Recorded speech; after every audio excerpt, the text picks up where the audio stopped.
অনেক মানুষ ভাবে প্রতারণা মানে শুধু মিথ্যা বলা, কিন্তু না, প্রতারণা অনেক সময় শুরু হয় তুলনা থেকে।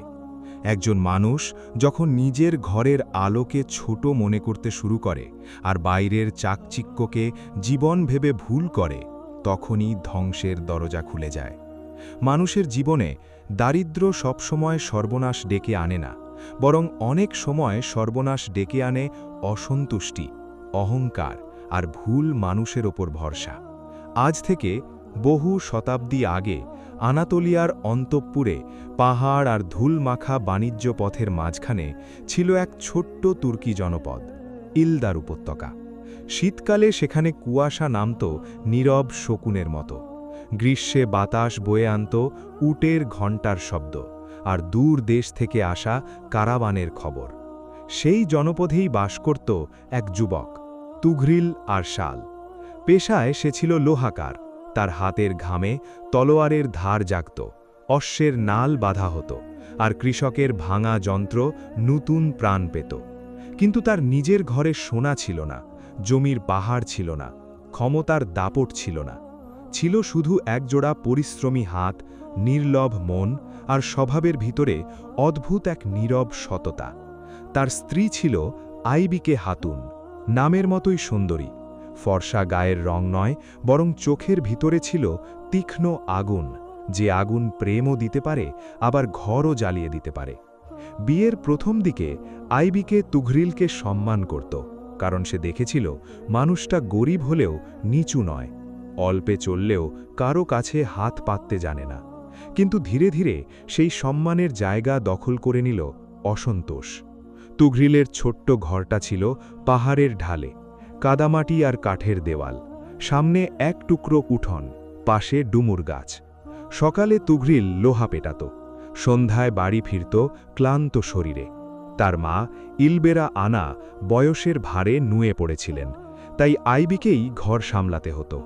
কিন্তু আইবিকের মনে এক ধরনের খচখচানি ছিল সব সময়।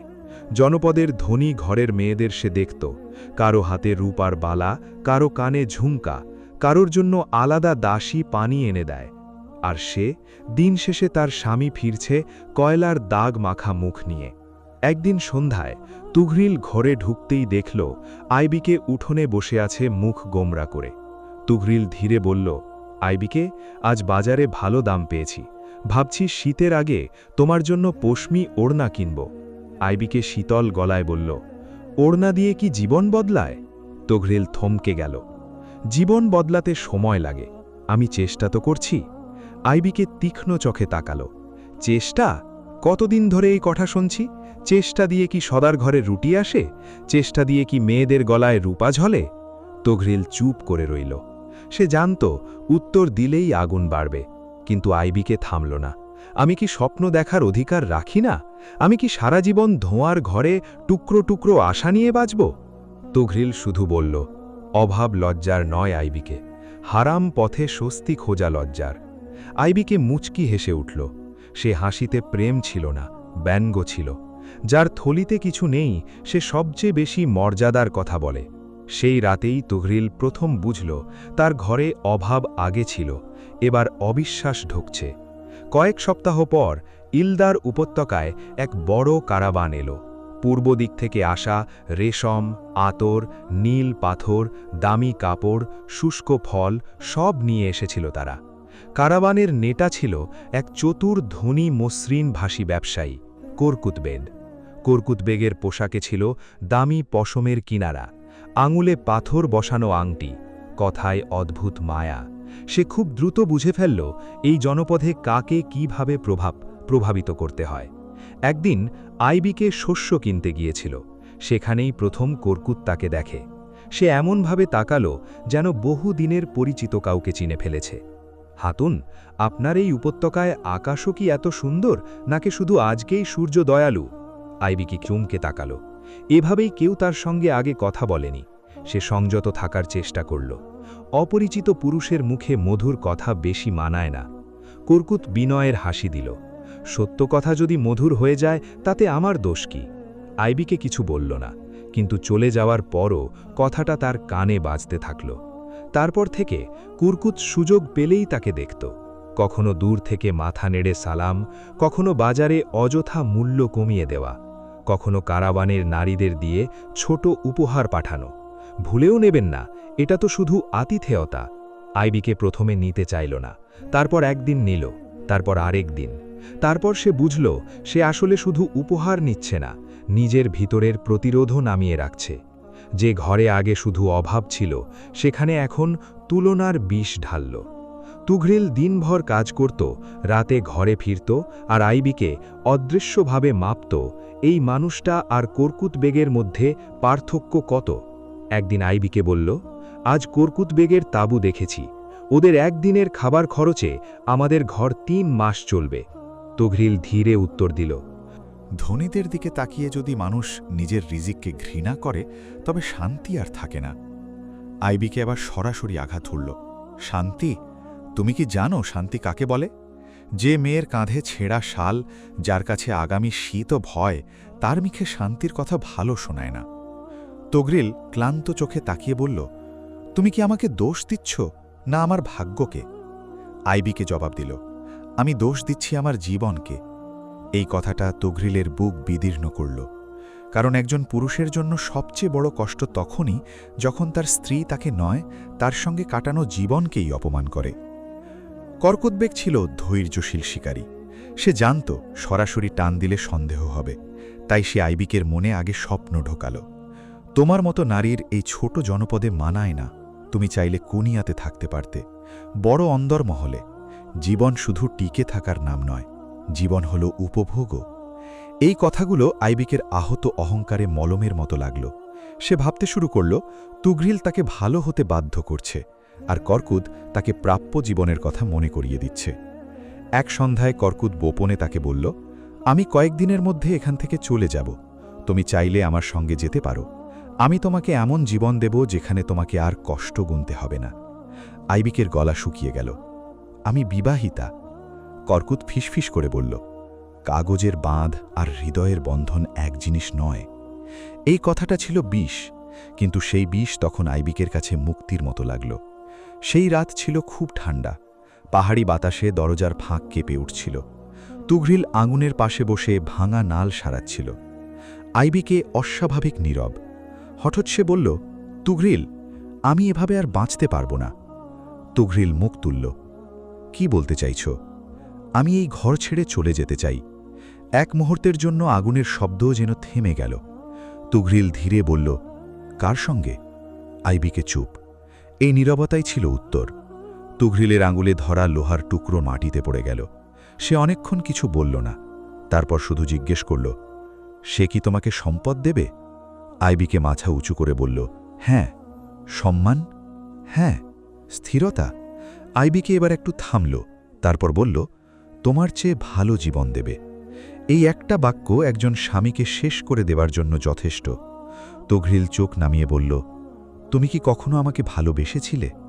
আইবিকে দীর্ঘশ্বাস ফেলে বলল, হয়তো ভেবেছিলাম ভালোবাসি, কিন্তু দারিদ্র মানুষকে চোখ খুলে দেয়। তুঘরিলের ঠোঁট কাঁপল। সে চিৎকার করল না, দরজা ভাঙল না, অভিশাপ দিল না, শুধু বলল, যাও। কিন্তু মনে রেখো, যে ঘরকে অবহেলা করে মানুষ বের হয়, সেই ঘরে ফিরে আসার মুখ সবার থাকে না। আইবিকে সেদিন রাতেই চলে গেল, কারাভানের সাথে কর্কুত বেগের পাশে। পিছনে রেখে গেল একটি মাটির ঘর, এক বৃদ্ধা শাশুড়ির কান্না, আর এক পুরুষের নীরব ভাঙন। প্রথম কয়েক সপ্তাহ আইবিকের মনে হল সে ঠিক সিদ্ধান্তই নিয়েছে। কারাভানে ভালো খাবার, উন্নত কাপড়, উজ্জ্বল তাঁবু, দামি সুগন্ধি সব ছিল। কর্কুত তাকে চাঁদ, দুর্লভ রত্ন, ভাগ্যের উপহার এসব বলে ডাকত। কিন্তু মানুষকে চেনা যায় আরামের দিনে নয়, ক্ষমতার জায়গায় গিয়ে। কিছুদিন পর আইবিকে দেখতে পেল কর্কুত বেগ শুধু মসৃণ ভাষী নয়, হিসেবি। সে কারো কথা মনে রাখে না যদি তার স্বার্থে না লাগে। এক শহর থেকে আরেক শহরে গিয়ে অন্য নারীর দিকেও সে একই দৃষ্টিতে তাকায়। একদিন আইবিকে শুনে ফেলল কর্কুত তার সঙ্গীদের বলছে, এই মেয়েটা সুন্দর কিন্তু আবেগী, কিছুদিন পর নিজেই বোঝা হয়ে যাবে। আইবিকের বুক কেঁপে উঠল। সে বুঝতে পারল যাকে সে আশ্রয় ভেবেছিল সে আসলে ব্যবসায়ী, মানুষের মনও যার কাছে পণ্যের মতো। সে কর্কুতকে প্রশ্ন করল, তুমি কি আমাকে বিয়ে করবে? না, কর্কুত হেসে বলল, বিয়ে? তুমি তো নিজের ঘর ছেড়ে আমার সঙ্গে চলে এসেছ।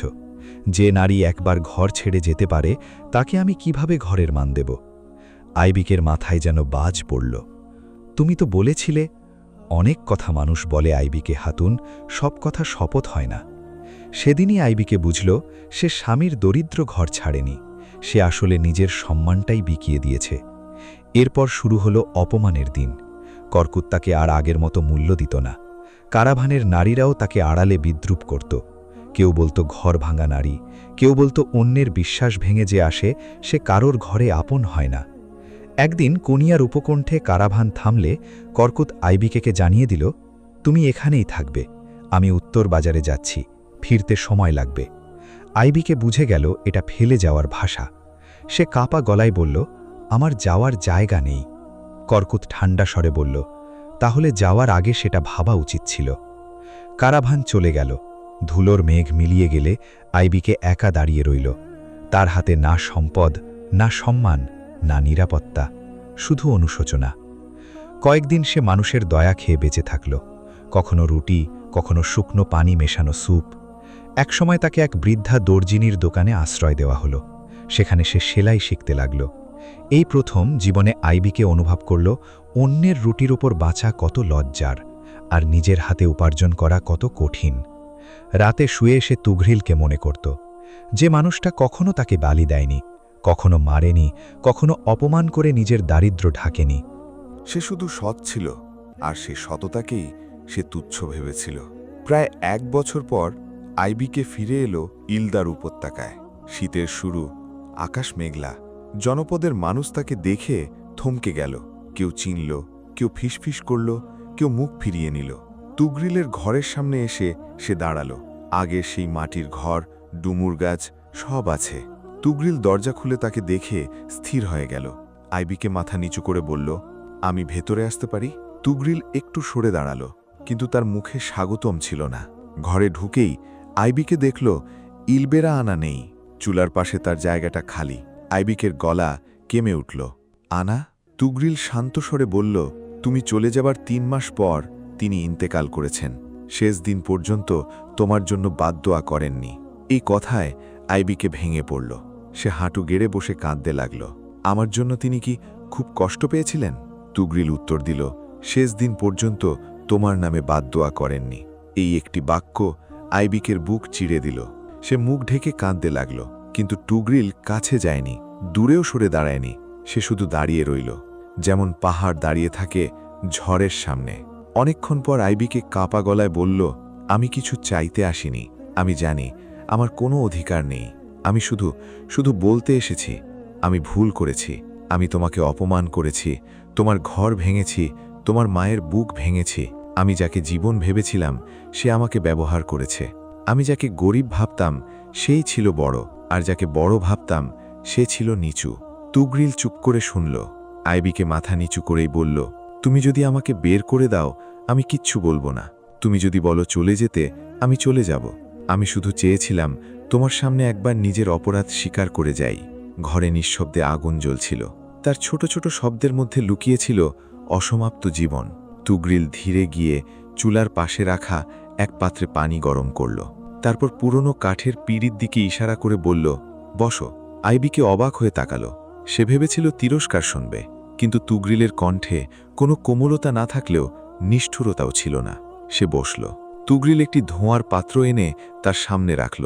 হাত মুখ ধুয়ে নাও, পথের ধুলো অনেক। এই কথাটুকু শুনেই আইবিকের বুকের ভেতর নতুন করে কান্না উঠল। কারণ কখনো কখনো মানুষের সবচেয়ে বড় দয়া হয় যখন সে বিচার শুরু করার আগে ধুলো মুছে নিতে বলে। সেদিন রাতে তুঘ্রিল আইবিকে কোনো প্রশ্ন করল না। সে শুধু পুরনো কাঠের সিন্দুক খুলে ইলবেরা আনার একটি মোটা শাল বের করে তার দিকে এগিয়ে দিল। দাও, রাত ঠান্ডা হবে। আইবিকে শালটা হাতে নিয়ে স্থির হয়ে রইল। এই সেই ঘর যেখানে একদিন সে তুচ্ছতা দেখেছিল। আজ সেই ঘরের একটি পুরনো শালও তার কাছে রাজকীয় দয়ার মতো লাগছে। রাতে তুঘ্রিল নিজের বিছানা দূরে পাতল। আইবিকের জন্য চুলার পাশে আলাদা শোয়ার জায়গা করে দিল। সকালে ফজরের আগে তুঘ্রিল উঠে আগুন ধরাতে গেল। দেখল আইবিকে তার আগেই জেগে উঠেছে। চুলার পাশে বসে শুকনো কাঠ গুছিয়ে রাখছে। তুগরিল কিছু বলল না। দিন যেতে লাগল। আইবিকে নীরবে ঘর সামলাত, উঠোন ঝাড়ত, ভাঙা মাটির হাঁড়ি মেরামত করত, চুলায় রুটি বসাত, ইলবেরা আনার কবলের পাশে গিয়ে বসে কাঁদত। আর প্রতিটি কাজে সে বুঝতে পারত, পাপের পরে অনুশোচনা শুধু কান্না দিয়ে শেষ হয় না, অনুশোচনা হাতের পরিশ্রমেও প্রমাণ দিতে হয়। জনপদের মানুষ খবর পেল আইবিকে ফিরেছে। কেউ কেউ তুগরিলকে উস্কে দিতে চাইল। এক নারী আইবিকে উঠোনে দেখে ফিসফিস করে বলল, দেখো দেখো, যে একদিন ধনীর সঙ্গে গেল আজ আবার ফিরে এসেছে। তুগরিল সে কথা শুনেও প্রতিবাদী চোখে তাকালো না। শুধু সেদিন বিকেলে বাড়ি ফিরে উঠোনের দরজাটা ভালো করে বেঁধে দিল, যেন বাইরের কথা ভেতরে ঢুকতে না পারে। আইবিকে বুঝল সে তাকে লোকসমাজে ঘোষণা দিয়ে রক্ষা করছে না, কিন্তু নিঃশব্দে অপমানের হাত থেকেও সরিয়ে রাখছে। এক সন্ধ্যায় বৃষ্টি হচ্ছিল। তুগরিল কাজ শেষে ভিজে ঘরে ফিরল। আইবিকে দ্রুত এগিয়ে এসে ভেজা চাদরটা নিল, শুকনো কাপড় বাড়িয়ে দিল। তার হাত কাঁপছিল, যেন এখনও সে নিশ্চিত নয় এই সেবা করার অধিকার তার আছে কিনা। তুগরিল শুকনো কাপড় নিতে নিতে বলল, আগে খেয়ে নাও, সারাদিন কিছু খাওনি। আইবিকে থমকে গেল। সে ধীরে বলল, তুমি কিভাবে বুঝলে? তুগরিল চুলার আগুনের দিকে তাকিয়েই বলল, যে মানুষ একসময় নিজের ইচ্ছার পেছনে দৌড়ায় সে ফিরে এসে সাধারণত নিজের প্রয়োজনের কথা আর বলে না। আইবিকের চোখ ভিজে উঠল, কিন্তু সে কান্না চেপে রাখল। সেই রাতেই বহুদিন পর প্রথমবার তুগরিল তাকে জিজ্ঞেস করল, সেলাইয়ের কাজ এখনো পারো? আইবিকে বলল, হ্যাঁ, কুনিয়ায় শিখেছিলাম, বাঁচার জন্য শিখতে হয়েছিল। তুগরিল মাথা নেড়ে বলল, তাহলে কাল থেকে কাজ নেবে। জনপদের বিধবা আর গরিব মেয়েদের কাপড় মেরামত লাগে, তাদের কাছ থেকে বেশি নেবে না। আইবিকে তাকিয়ে রইল। সে বুঝল তুগরিল তাকে শুধু আশ্রয় দিচ্ছে না, আবার মর্যাদার সঙ্গে বাঁচার পথও দিচ্ছে। তারপরেও সে কোনোদিন বলেনি, আমি তোমাকে ক্ষমা করেছি। বরং তুগরিলের ক্ষমা ছিল এই সব ছোট ছোট কাজে। ভাঙাচুঙির জন্য নতুন দড়ি এনে দেওয়া, শীতের রাতে দরজার ফাঁক বন্ধ করে দেওয়া, তার রান্না নীরবে খেয়ে নেওয়া, লোকের সামনে তার অতীত না তোলা, আর একদিন উঠোনে দাঁড়িয়ে খুব স্বাভাবিক ভঙ্গিতে বলে ওঠা, আইবিকে, পানি আনতে গেলে পথের পাথরে ঢাল দিয়ে যেও না, ওদিকটা পিছলি।